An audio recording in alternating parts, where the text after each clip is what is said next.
హరే కృష్ణ. హరే కృష్ణ అందరికి. ఈరోజు షార్ట్స్ శ్రీమద్ భాగవతం క్లాస్కి స్వాగతం, సుస్వాగతం. హరే కృష్ణ. ఓం నమో భగవతే వాసుదేవాయ. ఓం నమో భగవతే వాసుదేవాయ. ఓం నమో భగవతే వాసుదేవాయ. నమో భగవతే వాసుదేవాయ.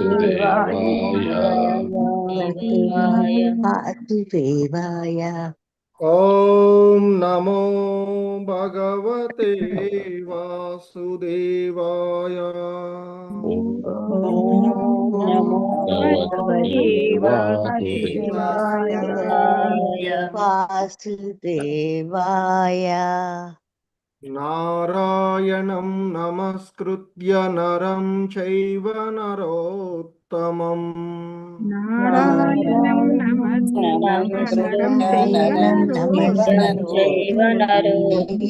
దేవీం సరస్వతిం వ్యాసం తతో జయముదీరయేత్.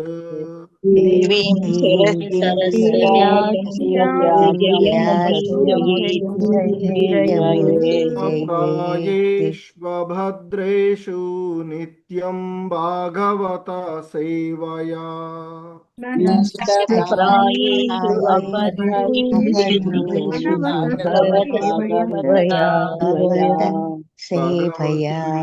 తమ శ్లోకే భక్తిర్భవతి నైష్టికీ.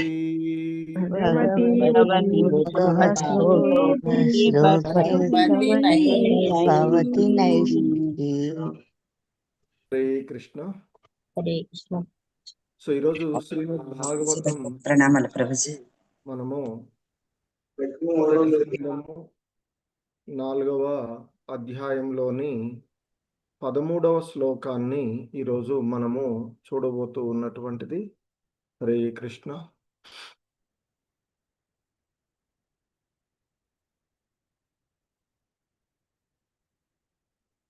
సో ఈ శ్లోకము తత్సర్వం నమా సమాచక్ష్వ పృష్టో యదిహ కించన మన్యే త్వాం విషయే వాచాం స్నాతమన్యత్ర ఛాందసాత్. స్వభావము వేదములందలి కొంత భాగము మినహా సర్వశాస్త్ర భావములందును పారంగతుడవైనందున మేము వేసిన ప్రశ్నలన్నింటికీ నీవు స్పష్టంగా సమాధానము వసగగలవని మేము ఎరిగియున్నాము. భాష్యము. వేదములు పురాణముల నడుమ గల భేదము బ్రాహ్మణులు మరియు పరివ్రాజకుల నడుమ వంటిది. వేదములందు తెలుపబడిన కొన్ని సకామ కర్మలను నిర్వర్తింప చేయుటకై బ్రాహ్మణులు నిర్దేశింపబడగా ఆధ్యాత్మిక జ్ఞానమును సర్వులకు పంచడి నిమిత్తమై పరివ్రాజకాచార్యులు నిర్దేశించబడి ఉన్నారు. తత్కారణముగా పరివ్రాజకాచార్యులైన వారందరూ వేద మంత్రోచ్చరణమునందు ప్రావీణ్యమును కలిగియుండకపోవచ్చును. కానీ వేద కర్మలను నిర్వహించుటకు ఉద్దేశింపబడిన బ్రాహ్మణులు మాత్రము వేద మంత్రములను యథావిధిగా ఉచ్చరించుటయందు నిష్ణాతులయ్యుందురు. అయినప్పటికీ బ్రాహ్మణులు దేశ సంచారము చేయు ప్రచారకుల కన్నను ముఖ్యులని భావింపరాదు. అంత్యమున ఒకే ప్రయోజనమును గోరి వివిధ మార్గములలో యత్నించుచున్నందున వారు ఒకే సమయమున ఏకమును భిన్నమును అయి ఉన్నారు. పురాణేతిహాసములలో తెలియచేయబడిన విషయమునకు వేద మంత్రములకు ఎట్టి భేదము లేదు. సామవేదము, అథర్వవేదము, ఋగ్వేదము, యజుర్వేదము, పురాణములు, ఇతిహాసములు, ఉపనిషత్తులు మొదలగు సమస్త వేదములు భగవానుని శ్వాస ద్వారా ప్రకటనమైనవిగా ఉమ్, మాధ్యందిన శృతియందు తెలుపబడి ఉన్నట్లు శ్రీల జీవ గోస్వామి తెలిపియున్నారు. కానీ వేద మంత్రములకు గల భేదమేమనగా దాదాపు అవన్నీయును ప్రణవ ఓంకారంతో ప్రారంభమైనందున వాటి నిర్దిష్ట ఉచ్చారణకు కొంత శిక్షణము అవసరమగును. దీని ఉద్దేశ్యము శ్రీమద్భాగవతము వేద మంత్రముల కన్నను తక్కువ ప్రాముఖ్యత కలదనుట కాదు. పైగా పూర్వమే తెలుపబడినట్లు శ్రీమద్భాగవతము వేద వృక్షపు పక్వ ఫలమై ఉన్నది. అంతేగాక పూర్ణ ముక్త పురుషుడైన శ్రీల సుఖదేవ గోస్వామి తాను ఆత్మానుభవమును పొందియున్నప్పటికీ శ్రీమద్భాగవత అధ్యయనమునందు రతుడయ్యను. శ్రీల సూత గోస్వామి సుఖదేవుని అడుగుజాడల ననుసరించుచున్న కారణమున వేద మంత్రముల నిర్దిష్ట ఉచ్చారణలో నిష్ణాతుడు కాకున్నను అతని స్థితి ఏమాత్రము తక్కువైనది కాదు. నిర్దిష్టమైన వేద మంత్ర ఉచ్చారణ వాస్తవమగు అనుభవము కన్నను అభ్యాసము పైననే అధికంగా ఆధారపడి ఉండును. కానీ అనుభవమే చిలుక పలుకుల వంటి ఉచ్చారణము కన్నను ముఖ్యమై ఉన్నది. హరే కృష్ణ. జగద్గురు శ్రీల ప్రభుపాద్ కీ జై. ఓం జ్ఞానతిమిరాంధస్య జ్ఞానాంజనశలాకయా చక్షుర్మిలితం యేన తస్మై శ్రీగురవే నమః. శ్రీచైతన్యమనోభీష్టం స్థాపితం యేన భూతలే స్వయం రూపః కదా మహ్యం దదాతి స్వపదాంతికం. వందేహం శ్రీగురు శ్రీయుతపదకమలం శ్రీగురూన్ వైష్ణవాంశ శ్రీరూపం సాగ్రజాతం సహగణ రఘునాథాన్వితం తం సజీవం సాద్వైతం సావధూతం పరిజన సహితం కృష్ణ చైతన్యదేవం శ్రీరాధాకృష్ణ పాదాన్ సహగణ లలితా శ్రీ విశాఖాన్వితాంశ నమో ఓం విష్ణుపాదాయ కృష్ణ ప్రేష్టాయ భూతలే శ్రీమతే భక్తి వేదాంత స్వామినితి నామిని. నమస్తే సారస్వతే దేవే గౌరవాణి ప్రచారిణి నిర్విశేష శూన్యవాది పాశ్చాత్యదేశతారిణి. జయ శ్రీ కృష్ణ చైతన్య ప్రభు నిత్యానంద శ్రీ అద్వైత గదాధర శ్రీవాసాది గౌరభక్త వృంద. హరే కృష్ణ కృష్ణ కృష్ణ హరే హరే హరే రామ రామ రామ హరే హరే. హరే కృష్ణ. సో ఇక్కడ మనము శ్రీమద్ భాగవతంలోని మొదటి స్కందంలోని 4వ అధ్యాయము మరి 13వ శ్లోకాన్ని ఈరోజు చూస్తూ ఉన్నటువంటిది. వాస్తవానికి ఈ అధ్యాయంలో మనము చూస్తూ ఉన్నటువంటి ఈ అంశాలలో నైమిషారణ్యంలో సమావేశమై ఉన్నటువంటి మరి ఆ మునులు సౌనక ముని అధ్యక్షతలో ఉన్నటువంటి వారందరూ కూడా అక్కడికి వచ్చినటువంటి సూత గోస్వాముల వారికి సాదర ఆహ్వానం పలికి వారు మరి ఆ పరతత్వ జ్ఞానమును గురించి తెలుసుకోవలసినటువంటి జిజ్ఞాసులై ఉన్నటువంటి వారు మరి ఆ దేవదేవుని గురించి ఆయన యొక్క భక్తులను గురించి తెలుసుకుంటూ ఉన్నటువంటి సందర్భంలో ఇక్కడ ముఖ్యంగా మనం లాస్ట్ శ్లోకాలలో చూస్తూ ఉన్నటువంటిది సూత గోస్వాముల వారి గురించి, వారి యొక్క గొప్పతనము, వారు మరి పరీక్షిత్ మహారాజుకి శ్రీమద్ భాగవతమును వివరించినటువంటి విధానమును గూర్చి, ఆ క్రమంలో మరి పరీక్షితుడు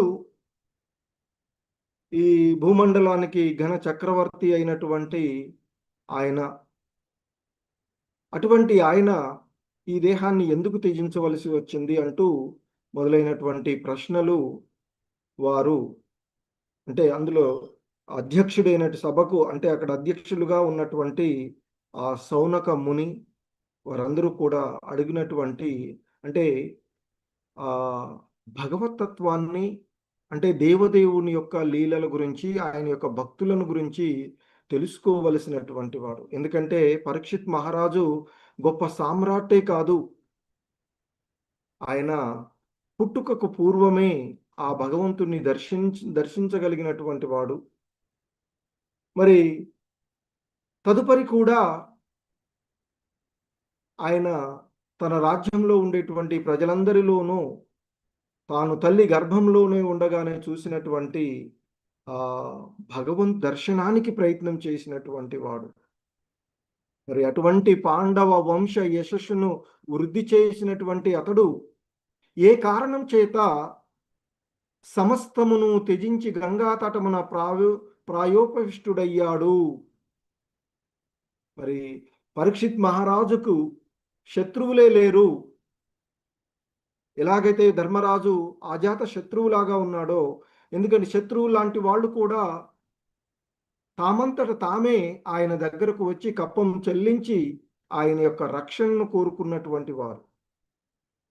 అటువంటి ఘనచక్రవర్తి అయినటువంటి వాడు, పూర్ణ శక్తి, పూర్ణ యవ్వనము, అసాధ్యమైన రాజ్య వైభవము, ఇవన్నీ ఉన్నటువంటి అతడు ఎందులకై ప్రాణంతో సహా సమస్తాన్ని వదిలివేయడానికి సన్నద్ధుడయ్యాడు అంటూ వారు అడిగినవి. అలాగే అంతకుముందు పరీక్షిత్ మహారాజు గురించి, సుఖదేవ గోస్వాముల వారి గురించి అడిగినవి. అంతకుముందు కూడా అధ్యాయాల్లో ఆ దేవదేవుడు ఈ జనాలకి ముఖ్యంగా వాళ్ళు అడిగినటువంటిది, మందమతులైనటువంటి ఈ జనులకు మరి దేవదేవుడు స్వధామానికి తిరిగి వెళ్ళిన తర్వాత వారికి మరి ఏ విధమైనటువంటిది అంటూ వారు అడిగినటువంటి ప్రశ్నల్లో ఉంది.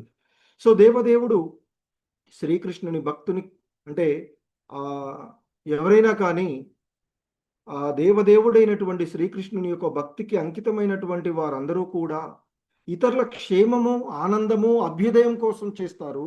అలాంటి వాడు మరి ఆ విధమైనటువంటి ప్రయత్నం చేయకుండా ఎందుకు పరీక్షిత్ మహారాజు ఈ లౌకిక సంపదల సంగము నుండి ముక్తుడై ఉన్నందున మరి ఆయన వాస్తవానికి ఇతరులకు ఆశ్రయమై ఉన్నటువంటి వాడు, ఇతరులను భగవద్ మార్గంలో నడిపించగలిగినటువంటి వాడు, ఎందుకు దేహాన్ని త్యజించాడు అంటూ అంతకుముందు అడిగినటువంటి ప్రశ్నలు మనకు ఉన్నటువంటివి. ఇదే క్రమంలో వారు ఇంకా అడుగుతూ ఉన్నారు. తత్సర్వం న సమాక్ష్య పృష్టో యదిహ కించన మన్యే త్వాం విషయే వాచాం స్నాతమన్యత్ర ఛాందసాత్. వేదములందలి కొంత భాగము మినహా సర్వశాస్త్ర భావనములందును పారంగతుడవైనందున మేము వేసినటువంటి ప్రశ్నలన్నింటికీ నీవు స్పష్టంగా సమాధానము ఎరిగి ఉన్నవాడవు అంటూ ఆయనని, అంటే ఇప్పటి వరకు వాళ్ళు ఏదైతే తెలుసుకోవాలనేటువంటి జిజ్ఞాసలలో, అందుకే అంటున్నారు మేము అడిగిన అన్ని విషయాలన్నింటినీ మాకు పూర్తిగా వివరించండి. ఎందుకంటే మీరు కేవలము వేద మంత్రాలలోనే కాదు, వాటి అంతరార్థము అయినటువంటి పరతత్వ జ్ఞానంలో కూడా పూర్తిగా ప్రావీణ్యమును పొంది ఉన్నారని మేము ఎరిగి ఉన్నాము. అంటే ఇక్కడ ముఖ్యంగా మనకి ఒక నిజమైనటువంటి గురువు ఎవరు, ఎటువంటి గురువుని ఆశ్రయించాలి, ఇక్కడ ఆ శ్లోకంలో చివరిగా చెప్పబడుతున్నటువంటి ఛాందస ఆత్ అంటే వేదములందలి ఒక భాగము. అంటే సాధారణంగా ఛాందస అంటే ఇక్కడ వేదంలో వేద మంత్రాలు, శబ్దరూప జ్ఞానము, కాండ విద్య, కానీ మీరు కేవలం ఈ శబ్ద పండితులే కాదు, అంటే కంఠస్థ జ్ఞానం మాత్రమే కాదు, అనుభవ జ్ఞానం కలిగి ఉన్నటువంటి వారు. ఎందుకంటే మనకి నిజమైనటువంటి జ్ఞానము రెండు రకాలుగా అని చెప్తూ ఉంటారు ఆచార్యులు. ఒకటి శబ్ద జ్ఞానము, రెండు అనుభవ జ్ఞానము. మరి ఇక్కడ ఈయన రెండింటిలోనూ ప్రావీణ్యుడు. సో మరి అది కాకుండా ఇక్కడ మనకి శ్లోకంలో స్నాతమన్యత్రా అంటూ స్నాతం పారంగతుడవు అంటూ చెప్తూ ఉన్నటువంటిది. అంటే ఆయన పూర్తిగా ఆ జ్ఞానంలో మునిగిపోయినటువంటి వాడు. స్నాతం అంటే సముద్రంలో, జ్ఞాన సముద్రంలో, ఇక్కడ పారంగతుడువు అంటే ఆ జ్ఞాన సముద్రంలో స్నానం చేసినటువంటి వాడు అంటూ కూడా చెప్తూ ఉంటుంటారు మనకి ఆచార్యులు. అంటే స్నాతం పూర్తి, పారంగతుడవు అంటే పూర్తి నిష్ణాతుడవు అని అర్థం. ఒక రకంగా చెప్పాలంటే ఇక్కడ ఛాందసాత్ వేద మంత్రములందు ఒక భాగం, అంటే ఆ వేద సారతత్వంలోని ఒక భాగానికి మించి అని చెప్తున్నటువంటిదిగా చెప్పవచ్చు. సో అందుకే మేము అడిగినటువంటి ప్రశ్నలన్నింటికీ కూడా మీరు సమాధానం చెప్పగలిగేటువంటి వారు, అంటే పూర్తిగా ఆధ్యాత్మిక జ్ఞానంలో మునిగి ఉన్నటువంటి వారు. మనకి భాగవతం పరంగా నిజమైనటువంటి ఆధ్యాత్మిక ఆచార్యులు అంటే వేదాలను తెలుసుకోవాలి, పరబ్రహ్మ తత్వాన్ని అనుభవించాలి, భక్తిని జీవించాలి అని చెప్తారు. వినయంతో వాటిని చెప్పగలగాలి. మరి ఎందుకు సూత గోస్వాముల వారంటే ఇక్కడ ఆ సూత గోస్వాముల వారు సుఖదేవ గోస్వాముల వారి నుండి ప్రత్యక్షంగా విన్నాడు, అంటే పరంపరలో ఉన్నాడు, గురు పరంపరలో ఒక ప్రామాణికమైనటువంటి గురువు నుండి విన్నాడు. అదే కాకుండా అక్కడ సాధు సాంగత్వం ఉన్నది. ఎంతో మంది మహర్షులు ఆ గంగా తటం పక్కన పరీక్షిత్ మహారాజు అక్కడ ప్రాయోపిష్టుడై ఉన్నప్పుడు అక్కడికి అందరూ కూడా వచ్చినటువంటిది. కాబట్టి సాధు సాంగత్వంలో ఉన్నది. మరి ఏం గ్రహించాడైనా భాగవత సారాన్ని గ్రహించాడు. సో కాబట్టి ఆయన ఏదైతే చెప్పబోతూ ఉన్నాడో అది ఒక సాధారణమైనటువంటి సిద్ధాంతం మాత్రమే కాదు, పరంపర సత్యం, యథార్థం. మరి ఎందుకంటే భాగవతం యొక్క ప్రధాన బోధ, వేదాల అంతిమ లక్ష్యము భగవంతుడిని తెలుసుకోవడం. కేవలము పఠన జ్ఞానము, శబ్ద జ్ఞానము, వాదము కాదు. అందుకే భగవద్గీతలో మనకి భగవంతుడు చెప్తారు కదా లాస్ట్లో, వేదైచ సర్వరహ అహం ఏవ వేద్య, సర్వ వేదాల ద్వారా తెలుసుకోవలసినది నేనే. అంటే వేదాంత పరమ గమ్యము శ్రీకృష్ణుడు అని తెలుసుకోవలసినటువంటిది. సో కాబట్టి మరి అటువంటి అంతటి ఘనుడైనటువంటి ఆయన ద్వారా వినడానికి ఆ బ్రాహ్మణులు వాళ్ళంతా కూడా ఎంతో ఆతురతతో ఉన్నారు. ఇక్కడ శ్రీల ప్రభుపాదుల వారు వేదములు పురాణముల నడుమ గల వేదము, బ్రాహ్మణులు మరియు పర్యవాచకాచార్యులు అని చెప్తారు. ఎందుకంటే బ్రాహ్మణులు కొంత నిర్దిష్టమైనటువంటి శిక్షణ ద్వారా మంత్ర ఉచ్చరణలో ఈ వేదాలను పలకడానికి ఓంకార శబ్దంతో ప్రారంభమయ్యేటువంటివి కనుక ఒక రితంలో వాళ్ళు వాటిని పలుకుతూ ఉంటుంటారు. సో కనుక మరి ఇక్కడ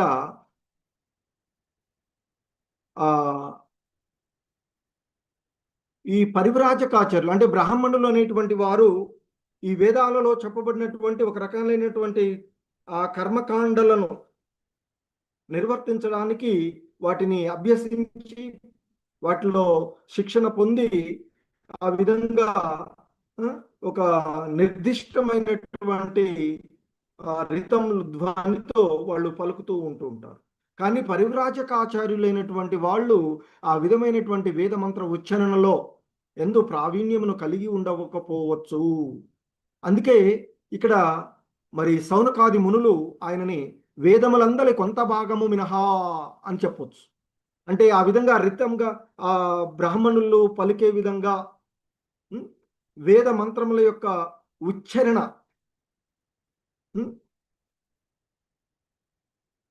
సరే ప్రావీణ్యం ఉండకపోవచ్చేమో, కానీ మీరు మరి ఈ వేద సారస్వతమంతటిని కూడా అవగతం చేసుకున్నటువంటి జ్ఞాన సంపన్నులు కనుక మీరు ఈ విషయాలన్నింటినీ కూడా మేము తెలుసుకోవలసినటువంటి ఏదైతే తెలుసుకుందామని అనుకుంటున్నామో ఈ విషయాలన్నింటినీ మీరు మాకు తెలియచేయగలరు అంటూ ఆయనని వేడుకుంటూ ఉన్నటువంటి విషయాన్ని మనము ఇక్కడ చూస్తూ ఉన్నటువంటిది. సో ఈ క్రమంలోనే శ్రీల ప్రభుపాదులు వారు చెప్తూ ఉన్నారు, పురాణ ఇతిహాసాలలో తెలియజేయబడినటువంటి విషయమునకు వేద మంత్రములకు ఎట్టి భేదము లేదు. సామవేదము, అథర్వవేదము, ఋగ్వేదము, యజుర్వేదము, పురాణములు, ఇతిహాసములు, ఉపనిషత్తులు మొదలగు సమస్త వేదములు భగవానుని శ్వాస ద్వారా ప్రకటమైనట్టుగా మాధ్యందిన శృతియందు తెలుపబడినది ఇట్లు శ్రీల జీవ గోస్వాముల వారు తెలియచేస్తూ ఉన్నారు. కాకపోతే ఇక్కడ అవన్నీ కూడా ఎందుకంటే భగవంతుడి నుంచి వచ్చినటువంటివే కనుక వాటి మధ్య ఎటువంటి భేదం లేదు. ఎందుకంటే భగవంతుడు పరిపూర్ణుడు, ఆయన నుండి వచ్చినటువంటిది ఏదైనా కూడా పరిపూర్ణమైనటువంటిది. కాకపోతే వేద మంత్రాలకు గల భేదం ఏంటంటే అవన్నీ కూడా ప్రణవ ఓంకారంతో ప్రారంభమై నిర్దిష్టమైనటువంటి ఉచ్చారణకు కొంత శిక్షణ అవసరం అవుతుంది. దానికే బ్రాహ్మణులు ఆ విధమైనటువంటి శిక్షణను పొందుతూ ఉంటుంటారు. అంత మాత్రాన శ్రీమద్ భాగవతము వేద మంత్రముల కన్నా తక్కువ అని కాదు. ఇంకా చెప్పాలంటే అంతకంటే ఉన్నతంగానే చెప్పుకోవచ్చు ఒక రకంగా. ఎందుకంటే వాటన్నిటి యొక్క సారంగా వేద వృక్ష ఫలపక్వంగా ఉన్నటువంటిది. అంతేకాకుండా ఎన్నోసార్లు చెప్పుకుంటాము, మనకి పండు బాగా పండినటువంటి పండు ఎంతో మాధుర్యంగా ఉంటుంది. అందులో చిలక కొట్టిన పండు ఇంకా మాధుర్యంగా ఉంటుంది. మరి అందులో పూర్ణ ముక్త పురుషుడైనటువంటి శ్రీల సుఖదేవ గోస్వామి తాను ఆత్మానుభవమును పొంది ఉన్నప్పటికీ కూడా తన తండ్రి ద్వారా శ్రీమద్ భాగవతము అధ్యయనమునందు ఎంతో రతుడయ్యాడు. మరి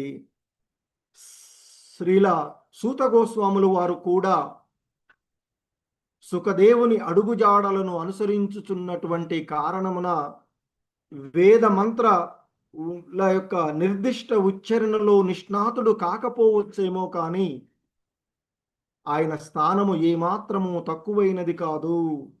నిర్దిష్టమైన వేద మంత్ర ఉచ్చారణము వాస్తవముగు అనుభవము కన్నను అభ్యాసము పైననే అధికంగా ఆధారపడునండును. కానీ అనుభవమే చిలక పలుకుల వంటి ఉచ్చారణము కన్నను ముఖ్యమైనది.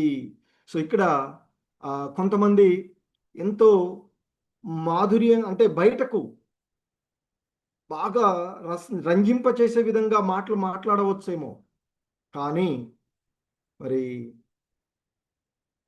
అది అనుభవపూర్వకంగా ఆచరణాత్మకంగా లేకపోతే అది మరి అంత ఉన్నతమైనదిగా కాదు అనేటువంటిది మనకి ఇప్పటి వరకు మనము చెప్పుకుంటూ ఉన్నటువంటి అంశము.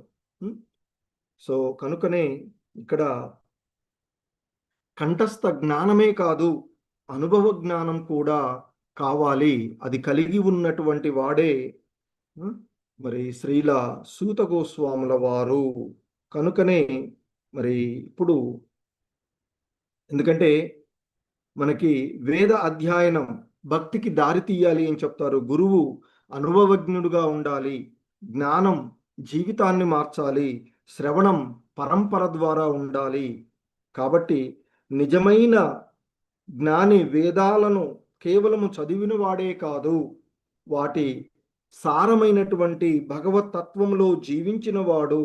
అందుకే మరి సూత గోస్వామి ఇక్కడ నైమిషారణ్యంలో భాగవత ఆ, ప్రవక్తగా అర్హుడైనటువంటి వారందరూ కూడా ఆయన నుండి తెలుసుకోవడానికి జిజ్ఞాసులై ఉన్నటువంటి విషయాన్ని మనము ఇక్కడ చూస్తూ ఉన్నటువంటిది.